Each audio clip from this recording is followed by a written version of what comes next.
चौथी खबर है, कांग्रेस ने कर्ज में डुबो दिया। जी हां, रायपुर में वित्त मंत्री ओपी चौधरी ने पूर्व की कांग्रेस सरकार पर हमला बोला।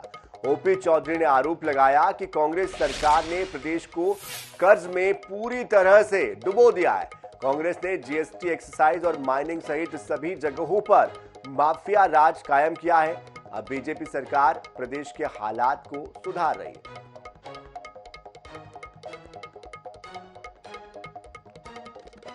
तो वित्त मंत्री का प्रभार दिया गया है ओपी चौधरी को। पहली मर्तबा खरसिया से चुनाव लड़ा था, हार गए थे।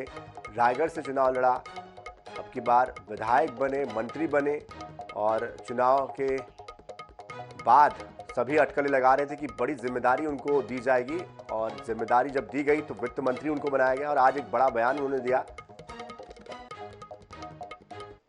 कांग्रेस ने चारों तरफ माफिया राज फैलाया और छत्तीसगढ़ को कर्ज में डुबो दिया है पूरी तरह से और हर जगह जहां से आय आ सकता था उन सब जगहों को भी अपने पैसा कमाने का जरिया बना दिया।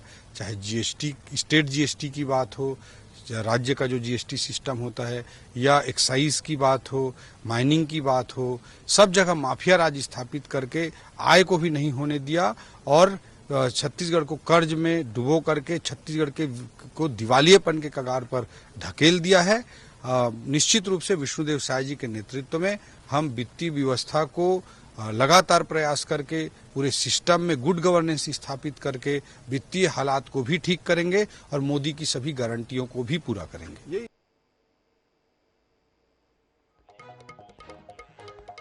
तो मोदी की गारंटी का जिक्र हो रहा है। बता दें आपको कि छत्तीसगढ़ पर 85,000 करोड़ लगभग का कर्जा है और अलग अलग योजनाओं के लिए समय समय पर सरकारें कर्जा लेती रही है। हालांकि इसके पीछे जो पुरानी सरकार थी कांग्रेस की, उनका ये तर्क था कि हमारा कर्जा तो फिर भी कम है, केंद्र सरकार के ऊपर जितना कर्जा है वो तो बहुत ही ज़्यादा कर्जा है, आज़ाद भारत के इतिहास में सबसे ज़्यादा कर्जा है। ये आरोप लगाए गए थे उस वक्त।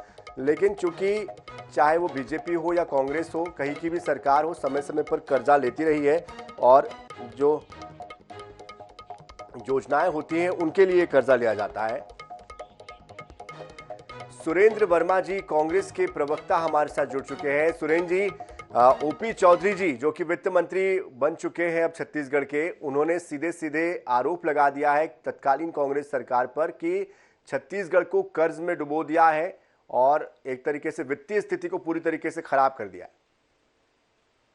भारतीय जनता पार्टी के नेता अपने वादा खिलाफी को ढकने के लिए अभी से बहाने तलाश रहे हैं। ये छत्तीसगढ़ की जनता साक्षी है इस बात की कि जब भारतीय जनता पार्टी की 2003 में सरकार आई थी, कोई भी कर्ज नहीं था प्रदेश के ऊपर।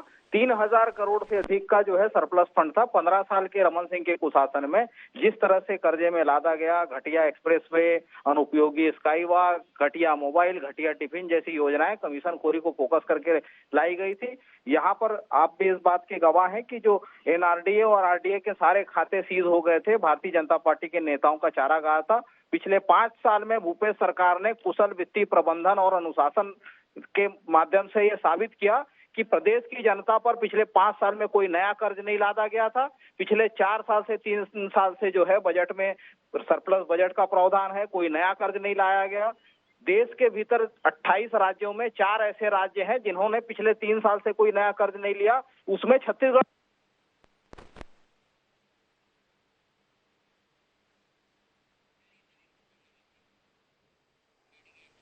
चलिए सुरेंद्र जी, आपसे संपर्क हमारा टूट गया। बहुत शुक्रिया हमारे साथ जुड़ने के लिए।